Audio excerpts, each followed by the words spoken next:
Good afternoon and welcome to the Peace Circle, where we come together to be the change we wish to see in the world. Who wouldn't want more peace? Who wouldn't want to be peaceful and to see the world in a better place? To see that oneness that we know exhibited in everything we say and everything we do.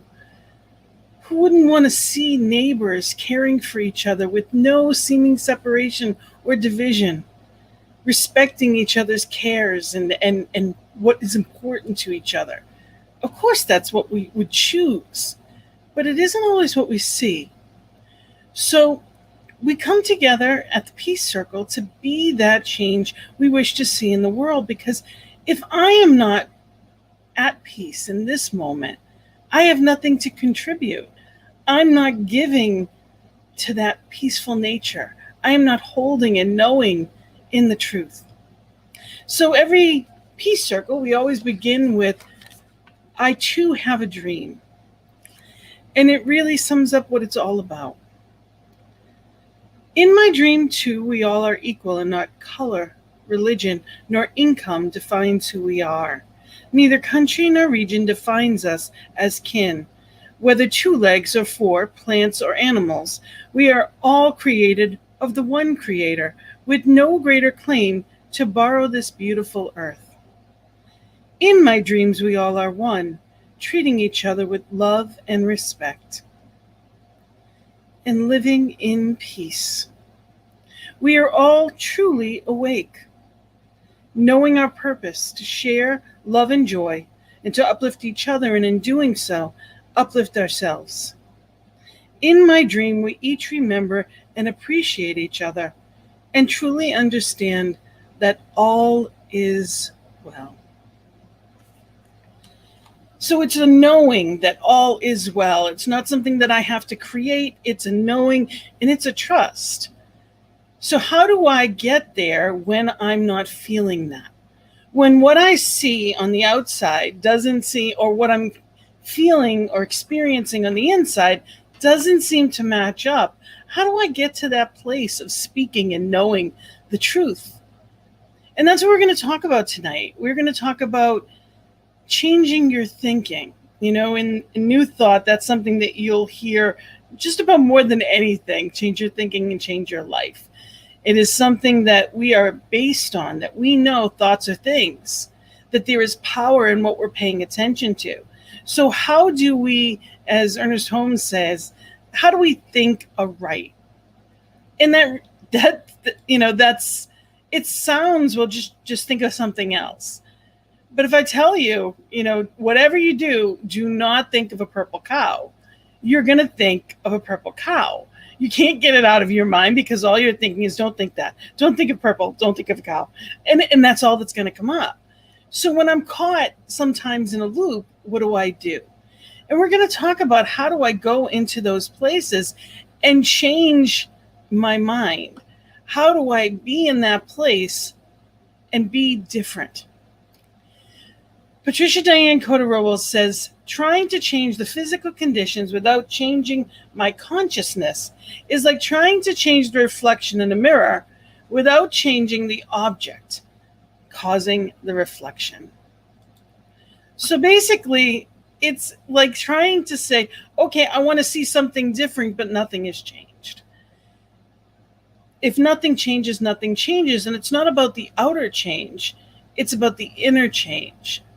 Someone can give you, $20, but that's not going to give you forever wealth. I've heard the saying many times that you can give a man a fish and he'll eat a meal. But if you teach a man to fish, they'll eat for a lifetime. And I don't mind saying the man in that point, because I'm not a big fisherman. I personally am not a big person for that, but you get the analogy. So it's about learning the skills to take ourselves out of where we don't want to be and put ourselves back into where we do want to be. And we are live today, and I would love to hear from you. So reach on out, let us know, what are you thinking about? What are the things that need to be changed for you sometimes? Where is your thinking at times? And the first reading that I want to share with you is from Louise Hay, who has always talked about changing your thinking. And this is from her book, Heart Thoughts, that I love. And the topic of the page is change your thoughts. And the first part says, what is important in this moment is what are you choosing to think? Believe and say right now. These thoughts and words will create your future. Your thoughts form the experiences of tomorrow, next week, next month, and next year. So what I'm thinking about today is creative. Where I am today, if there's something in my picture of life that I am not happy with, it was a result of what I thought, what I did or said years ago up until now. And sometimes it's not necessarily conscious. There are so many things that come into our life, and it's a subconscious thing. Or it was things that we were told from childhood. Money doesn't grow on trees. When in truth, it's made of paper, so it technically does. That we're lucky to have enough. And yes, of course, we're blessed, and gratitude is a beautiful thing. And that doesn't mean that that's all you get. What you see is not all that there is. It's just all that you've received in this moment. So it's opening ourselves up to a new thought, something bigger, and knowing that my good can only come to me, and it never takes away from anyone else. And when I am in a better place, I give the opportunity to share more, to be more, and be the example to show how to be more. So the other part of this reading is it's only a thought, and a thought can be changed. How many times have you refused to think a positive thought about yourself? Well, you can refuse to think negative thoughts about yourself too. People say, I can't stop thinking a thought. Yes, you can. You have to make up your mind that it's what you're going to do. You don't have to fight your thoughts when you want to change things. When that negative voice comes up, you can say, thank you for sharing, and I'm choosing to do something else. I don't want to buy into anymore. I want to create another way of thinking. Don't fight your thoughts. Acknowledge them and go beyond them. So just like when we see a cloud in the sky, you know that it's going to pass. Let it pass. Even with that, well, that's interesting. Why did that pop up? Where did that come from? We don't need to know. Those are the weeds in the garden. We can pluck out the weed and just let it go. We no longer need to hold on to anything that does not serve us. So be in that place of mindfulness. Oftentimes in our lives, we are just going through the motions of life. It's busy. We're going on to the next thing, on to the next thing. And are we paying attention to what I'm thinking, what I'm saying, what I'm doing, my routine or lack thereof? Is it serving me? Because if it's not, I have the ability to change that. And Louise Hay, in her book, You Can Change Your Life, to me, that was by far life-changing. Of all the books I've ever read, that was probably the most life-changing in a different way from Science of Mind, because I wasn't there yet. It actually helped me get there, to understand that I have the power within me to think and be differently. The most important thing that we need to know at any given moment is who and whose I am. It's not about having to be worthy of. I don't need to be worthy of like somebody else somewhere else. It's a choice to say, I choose this now. I know that spirit is for me. That beloved created me. I am the beloved of the beloved. What wouldn't my divine parent want me to have? What is my highest and best? And knowing that I am worthy of that highest and best, not because of something that I did, because I was born that way. There is nothing I can do to not make me loved by spirit in any point in my life. It's about remembering who and whose I am.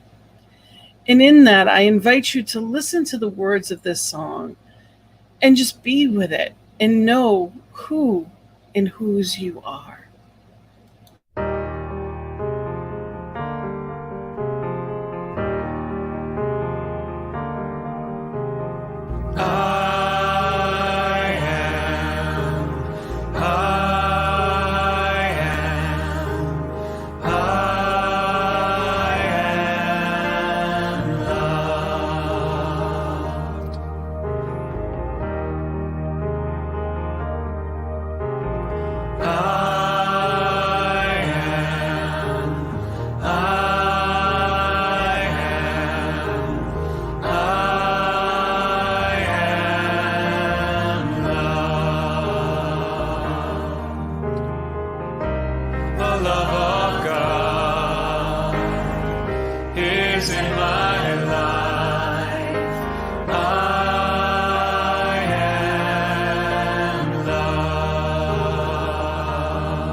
The strength of God is in my life.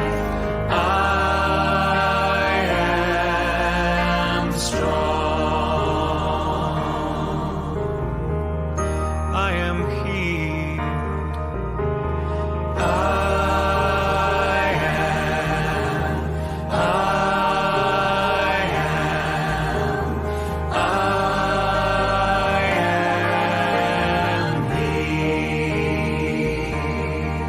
I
In the Science of Mind, Ernest Holmes says the recognition of the presence of God or good automatically wipes out any picture of undesirable conditions. For the Spirit of God is a law of elimination and obliteration to everything unlike itself. So simply recognizing that I am that presence, I am that love, I am peace. Recognizing what it is that is truth and that I choose, that good, that gratitude immediately eliminates that negative thought. So what do I choose instead? There's a lot of things in our teachings that talk about, change your thinking, change your life. And one of the ones that I want to just mention is M.F. Fox has many different articles. They're short essays and very short, easy to read, but so much in them. And one of them is the 7-day mental diet. Now you can see how tiny this is. It's a little booklet. And there's just, what's in it is powerful. And he goes on to talk about, what are we feeding? We think about the diet as far as what we eat. And we always say, it's that's fuel is, the quality of that is how we're going to physically feel. But also what we're thinking, what we're watching, what am I listening to? What am I paying attention to? And he talks about, if you change your mind, your conditions must change too. We are transformed by the renewing of our minds. You must train yourself to choose the subject of your thinking at any given time, and also to choose the emotional tone, or what we call the mood that colors it. Yes, you can choose your moods. Indeed, if you could not, you would have no real control over your life at all. Think about that. I get to choose how I walk through life. How many times have we seen people that were absolutely miserable? Sometimes stuff happens. We're not always going to be happy. There are times of grief. There are times of sadness. There are times of frustration. We go through things all of the time. But no matter what, we get to choose what we're paying attention to. In general, who are you normally? What is your normal disposition? And is it working for you? When you wake up in the morning, are you optimistic? Are you frustrated? Are you happy with where it is you're going next? Do you have a job that you hate? Do you have people in your life that irritate you? So we get to choose how we spend our thoughts, our time, our emotions. We get to choose all of that. I can't control other people, but I can control how I feel about any circumstance. And Emmett Fox goes on to say, in short, if you want to make your life happy and worthwhile, which is what God wishes you to make it, you must begin immediately to train yourself in the habit of thought selection and thought control. Thought selection and thought control. And basically, it says, make up your mind to devote 1 week solely to the task of building a new habit of thought. And during that week, let everything in life be unimportant as compared with that. So it is a practice for 7 days to train our minds to think differently. And we can do that. We can train ourselves, create new neural pathways at any given time. So again, this was the 7-day mental diet by Emmett Fox. What is it that you're thinking? We get to choose. Now, I'm not saying it's always easy in the midst of whatever may be going on in life, but we have that choice. Another one that I love from him is The Golden Key. Now, this actually is a little book that has 22 of his essays, and there's so many good ones. And I would encourage you to look for his short essays. Emmett Fox is amazing. But The Golden Key basically says, think about God instead. No matter what is going on, you go to spirit. You go to spirit. Again and again, you go to spirit, which is what we do in treatment, what we do with our affirmative prayer. We talked last week, one of the books that I brought up last week was the mental equivalent.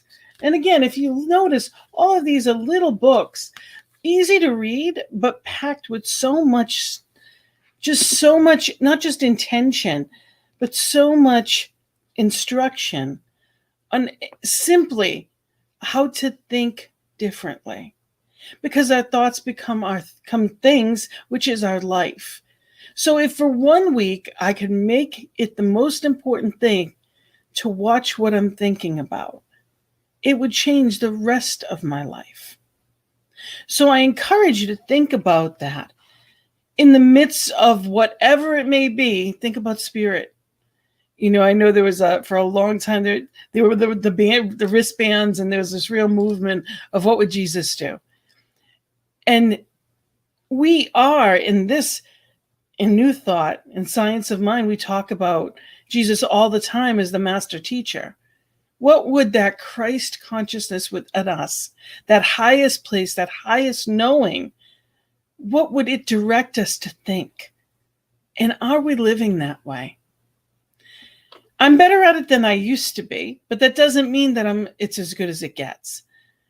Life is meant to be amazing. It doesn't mean perfect in the sense that there's never going to be a problem, but how I deal with it and how much it affects my attitude is up to me.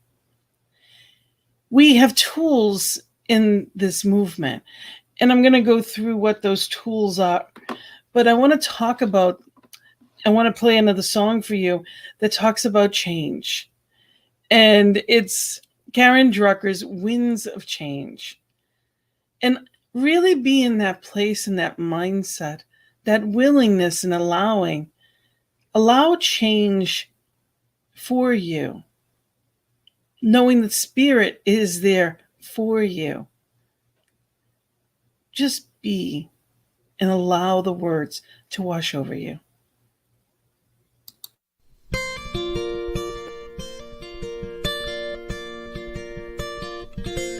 Take me with you, I'm ready to go. Let the winds of change shape and blow. Now I am willing to see another part of me.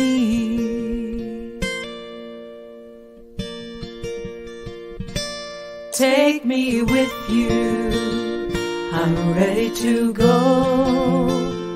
Let the winds of change shape and blow. Now I am willing to see another part of me.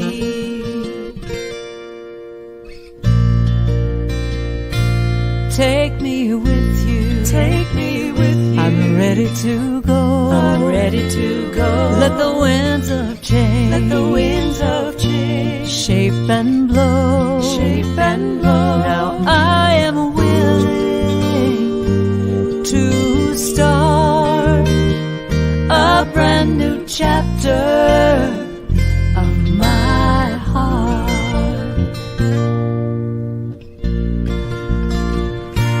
Take me with you, I'm ready to go. Let the winds of change shape and blow. Now I am willing to make a choice. This new path needs my voice.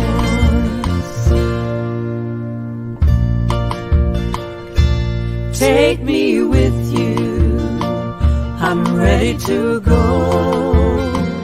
Let the winds of change shape and blow.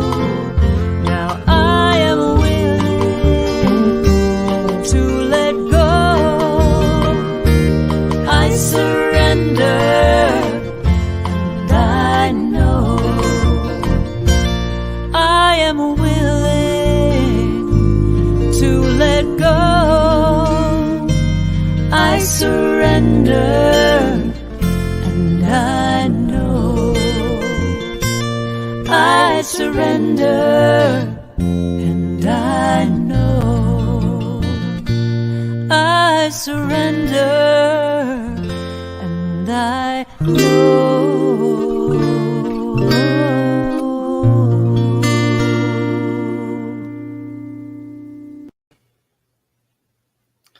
So those winds of change come through, and sometimes they can be scary. There's a lot that's happened, especially over the past year and a half.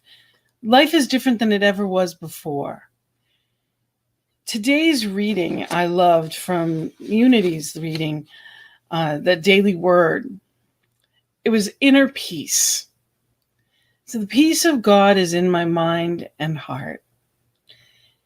Whenever I feel unsettled about the changes happening in the outside world, I remember I have the power to determine my response. After all, if I can decide to be upset with a little practice, I can decide not to be. Inner peace is the key to outer peace. I'm going to read that again. Inner peace is the key to outer peace. I begin by settling my mind and softening my heart. Finding peace within myself. I discover it was there all along, perhaps obscured a bit by the din and clamor of the outside world. I focus my thoughts on peace and affirm quietly to myself, the news of the world has no power over me. I align my heart and mind with God and claim deep and lasting peace. I repeat this throughout the day to stay peaceful. Again, it said, the news of the world has no power over me. I align my heart and my mind with God and claim deep and lasting peace. When I choose peace, peace fills my mind and heart and lights my life. So when I choose peace, I experience it. Nothing on the outside has to change for me to feel differently. I wasn't raised with that understanding. It was a very foreign concept to me. I didn't understand that I could not only react differently, but have a different emotion at any given moment. Sometimes life can feel overwhelming. I can go to spirit with that. I don't have to stay in this place of confusion or seeming anxiety. At any given moment, I don't need to experience fear. I can go to spirit instead. And knowing that, I can know that I am governed, guided, and guarded by that divine beloved. And there is peace in that. So when we say change our thinking, it is being in this place of openness and paying attention, not with judgment, but simply witnessing. You know how many times I've said, I can't believe I did that again. Not again. How did I get here? And getting aggravated with myself is never going to bring about anything good. Oftentimes we expect perfection out of ourselves. We want everything to look a certain way, and we want everything to go a certain way. And when it doesn't, we can get frustrated. It doesn't have to be perfect to feel good.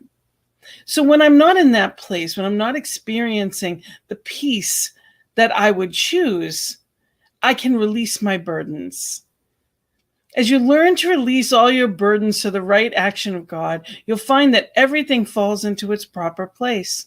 You let your problems slip away from you, realizing that a power greater than you are and a presence that is within you is ready, willing, and able to guide you in all ways. Then peace, security, and fulfillment come with ease, and there's a sense of joy and accomplishment. So it is not about waiting for things to change. This is Ernest Holmes from Thoughts of Things. It's not a waiting for the circumstances to change. I'm the one that shifts on the inside, and life changes. So our tools in Science of Mind and New Thought in general that we use for that are meditation, visioning, gratitude, affirmations, sacred study, treatment. So in meditation, we can come to that place of centering into that oneness, being in that place, that stillness. And it doesn't necessarily, everybody's different in how they meditate. There are people that take classes. There are people that, do it a certain way. You can look at a candlelight and watching it flicker and be in that place of stillness. And that's meditation. You can go on a walk, letting everything else but nature and the beauty of it in. That's meditation. You can have your eyes open or closed. It doesn't have to be sitting, it could be standing. You can do whatever. Doing the dishes can be a meditative place, depending upon if we're freeing our mind and allowing it to be. Another thing is visioning. Instead of, if I feel like I didn't get what I wanted, it's opening my mind and allowing the vision, that bigger picture of spirit, to open that bigger door and knowing there's something greater. I love that we say this or better. This is something even greater. In that knowing that there is greater out there. At any given point, there is always greater waiting. There's more waiting for. And it's waiting for me to accept it. And I have to shift to it and open my mind, my heart, feeling worthy of it. It's not feeling that I have to be worthy. I was born that way. Michael Bethwood says, pain pushes until your vision pulls you. And that the universe is always expanding. Now, if I'm not in alignment with that, that's when we have stagnation and pain. So the universe is expanding, but I am not always in that place. Maybe I don't want that change. I'm not ready for it. It's not comfortable for me. Before these teachings, and as a lot of times, especially with young children, we have that victim mentality. Things are happening to me. Well, they did this, therefore, it's always somebody else's fault. There's that blame in it. There's no blame in this. And even with Change Your Thinking, Change Your Life, yes, the thoughts we thought were creative, but we didn't know. It's not about judging ourselves that, I did that. Nobody would consciously create things they don't want. It's simply knowing differently and doing differently right here, right now, from where I am. It's not that it's happening to me. I know that spirit is for me, that beloved. I am the beloved of the beloved, as is each one. And in that knowing, I know spirit is for me. And then you get to that place that you know that it is happening through me. It's not something outside of me. That peace is within me. That goodness, that joy, that love, it is through me that spirit is working. And then it gets to the place of as me, that I am the place where God shows up. I am that I am presence, and knowing it, that is creative in amazing, amazing ways. So we get these tools that get us to that place of, and another tool that we use all the time is gratitude. Louise Hay says, the universe loves grateful people. The more grateful you are, the more you get to be grateful about. It's that simple. And I love that because it is so simple. The universe loves grateful people. The more grateful you are, the more you get to be grateful about. Like attracts like. So what I'm paying attention to more of is coming to me. The universe doesn't hear, I don't want that. If I'm focused on something, that's what's going to come more into my life. So it's being in that place of knowing and attraction. And one of the tools that we use for that is affirmations. Louise Hay talks a lot about affirmations and you can heal your life. And she said, every word you speak is an affirmation. The subconscious is always listening. So it's not just what we say outwardly, but it's mentally in our self-talk. What am I saying to myself? Am I paying attention to that? Last week when I was talking about power, I was talking about affirmations, and I have a list of them. And there's probably about 30 of them. And, things like, I bless and wish prosperity for all. They are all one with me. I can do anything with my power from within. I'm excited about this day. Every day, in every way, I get better and better. They're knowings that I'm claiming and declaring into the universe, and I know it can't come back void. I know the power of the word, and I know that it attracts. So affirmations are those things that I declare. They're the truths that I know, and I know that I know. And in that paying attention and being in that place, amazing things happen. That's when life starts to shift, and I'm in the flow. The next one that I want to talk about is sacred study. And sacred study are the classes. It's reading the different pamphlets like I was showing you. And it's being in that place of that open mind and allowing the good to come in. That you are a creative individual, that you are creating the life, and you are powerful beyond measure. So it's letting go of all of the stuff and knowing that the wisdom of divine, all of the good that divine is there for and as you. In this thing called You, Ernest Holmes says, your soul belongs to the universe. Your mind is an outlet through which the creative intelligence of the universe seeks fulfillment. So spirit, as you, is creating in greater and greater ways. Now, are you not just allowing, but are you consciously creating? Or is whatever comes, whatever comes? And that's where our power is, in that place of knowing and creating consciously. Gratitude is a practice. So I cannot be grateful and miserable at the same time. So if I'm unhappy, a practice that I can have, if I feel like, well, I'm not getting what I want. Sometimes it's a gift not to get what we think we want, whether that be in a relationship, because sometimes that person wasn't the right one. There was better waiting. There was better, and it's allowing it to happen. Sometimes it may be a job that, you didn't get that job and you may feel upset about it. But it's only because there was a greater opportunity down the line. Or maybe the boss would have been someone that you couldn't have dealt with. There's so many reasons, but we don't know all the whys. It's trusting in spirit and being in that place of knowing this or better and practicing the tools that we have to do that.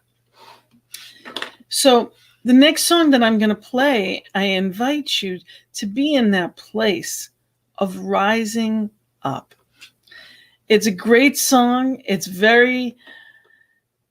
of course it's uplifting as it's Rise Up, but really be in that place. Allow yourself to be in that greater space.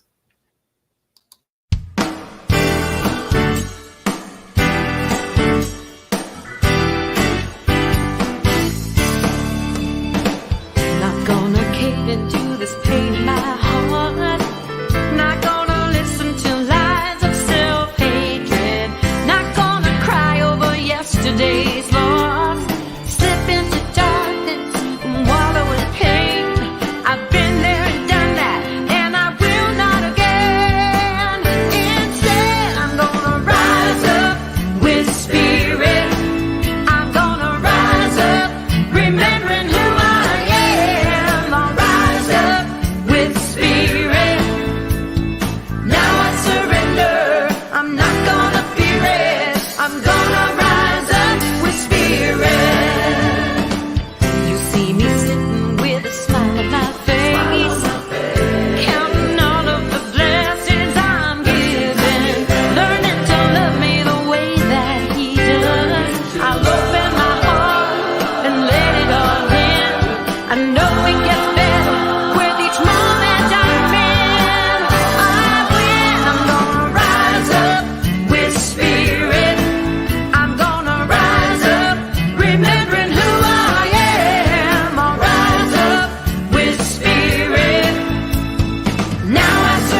So it is rising up with spirit.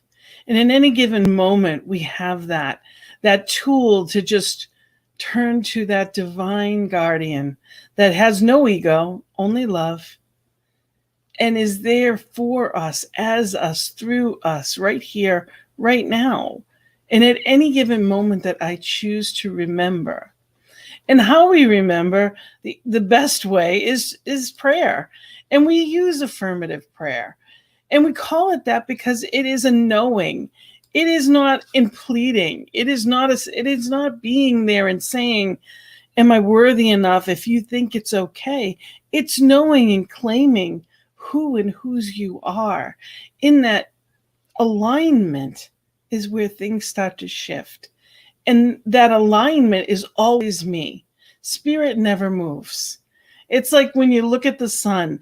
If I'm not in direct line of it, it's because it's at the same place. I know where to look. If I'm not looking, that's me. If I'm in the house, I'm not going to see it. But I can move and I can go outside and see that. The light is always there. Whether or not I'm using it or in contact with it, that's up to me. So it's being in that place of asking and knowing. And in that alignment, we use a 5-step process. It's recognizing that spirit is that beauty, that love, that harmony, that joy, those unchangeable truths of life. That's spirit. And I know that spirit is all that there is. And in that knowing, I am that. I am that oneness, that love, that light, that peace and harmony. I am that joy. It is a part of who and whose I am. So then I say, what is it that I'm choosing? In realization, we say, what do I know? What do I declare? What do I choose now? What is the thought that I choose to cultivate? What is the seed that I'm planting right now? And it's putting that seed in the ground, into the law. That's what we use. That's where we plant it, right into the law, into that knowing, that creative mind, knowing and declaring and affirming. And then it goes to being grateful because we know it's done, that the law as the doer will take care of it. I'm thankful to know that God's got this and that I get to let spirit be in control, and I let it go, and I let spirit and the law, I release it, knowing that it is done, that it is good, and it is done. And in that knowing, I'm freed. I know that I've declared it. I know the truth. There's a shift there. It's a consciousness of knowing and knowing that I know. Ernest Holmes says in The Science of Mind, not only must we have a complete faith in spirit and its ability to know and do, but we must have complete confidence in our approach to it. We must not be lukewarm in our conviction.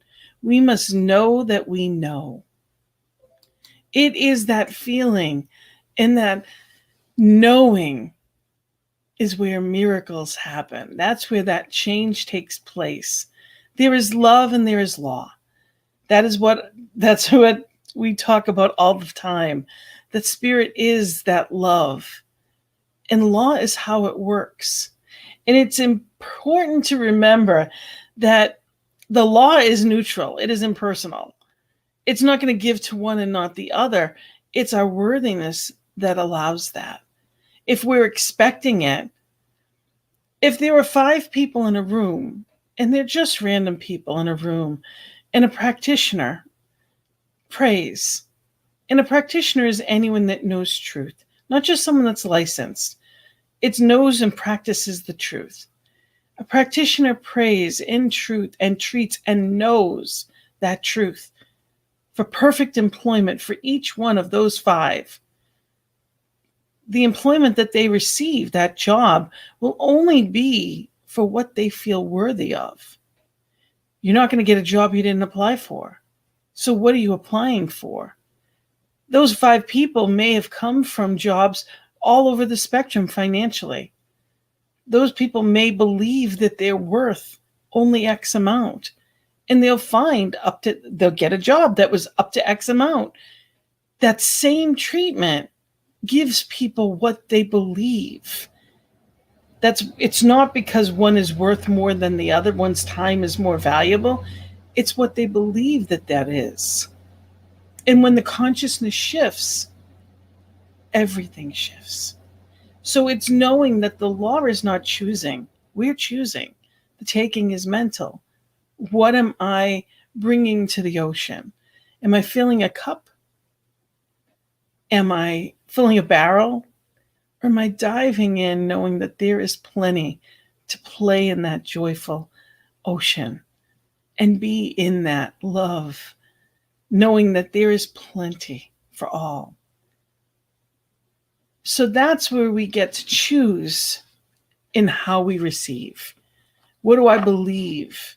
And how much do I believe it? And then I let it go. I don't plant a seed, wait a week, and then dig it up to see how deep the roots were. I don't order something from a waitress and then go into the kitchen to see if they actually put the order in. I trust that the waitress actually put the order in. So when I treat, I know that it is done. And I loved this reading.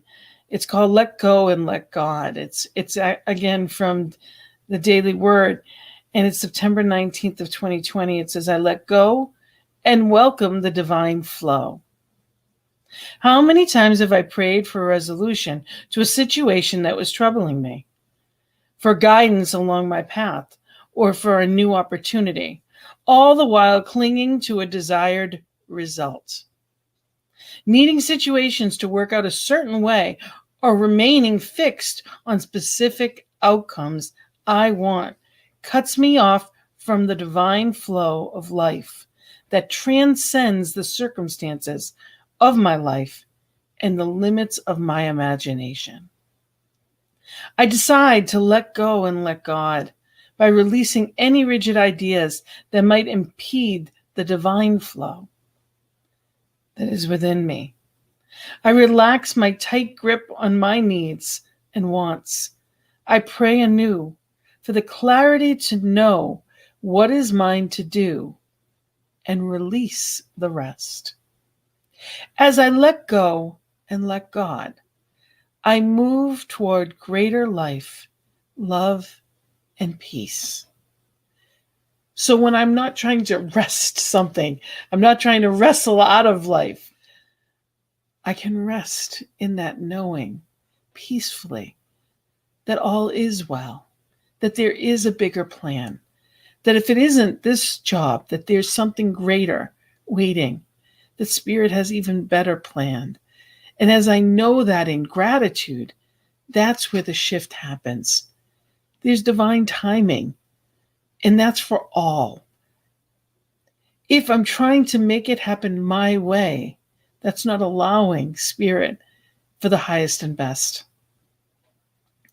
Changing my thinking comes with faith that there is something greater that is working for me, through me.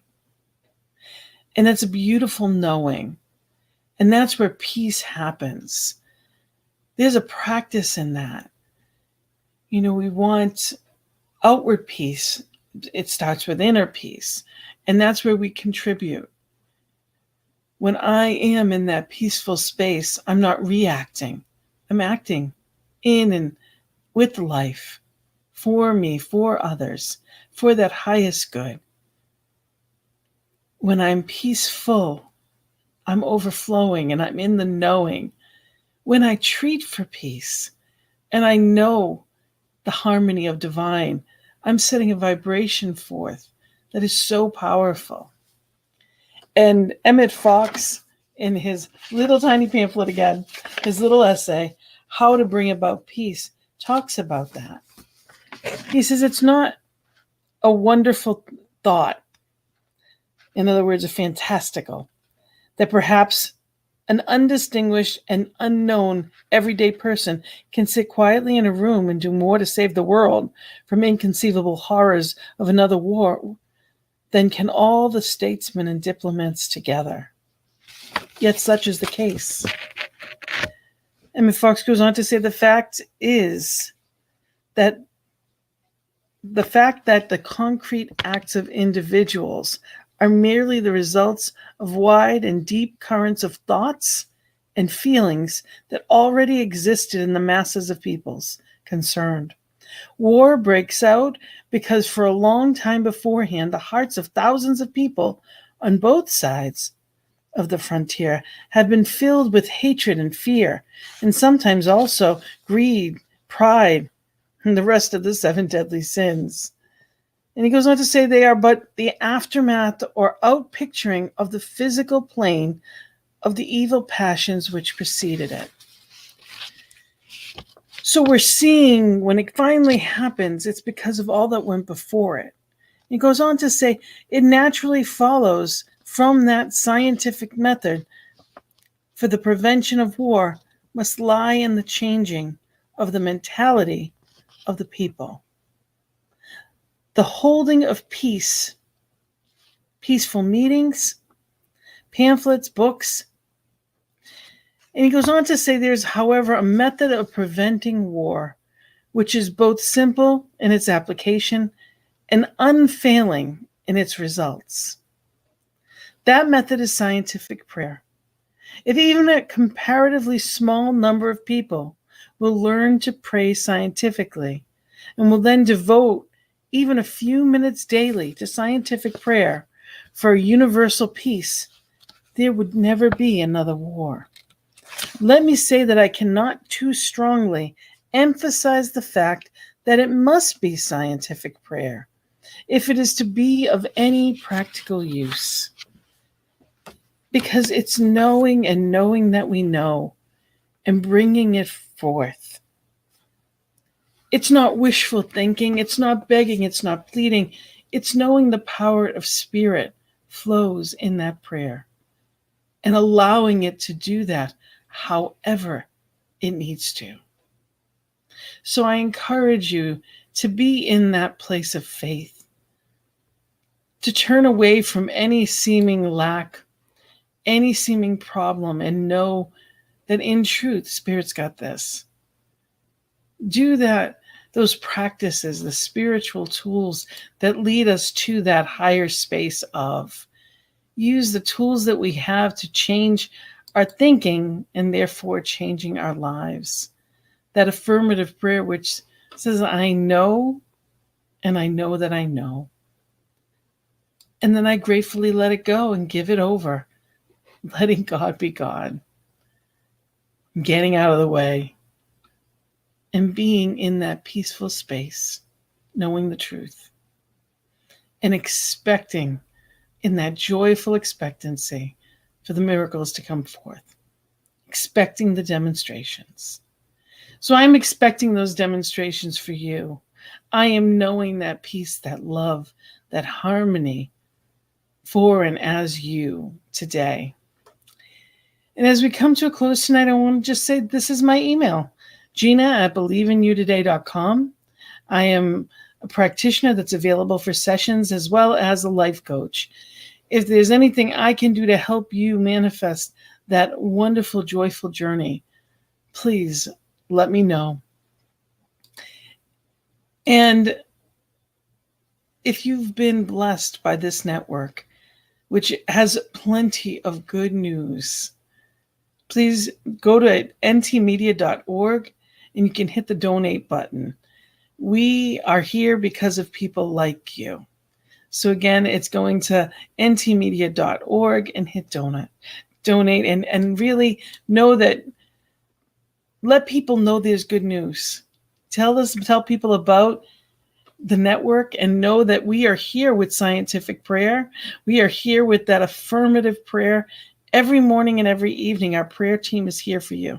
8:15 a.m. and p.m. Central Time, and it's 10:15 a.m. and p.m. on the East Coast where I am. And we are here at prayer@ntmedia.org and can know that truth for you as well.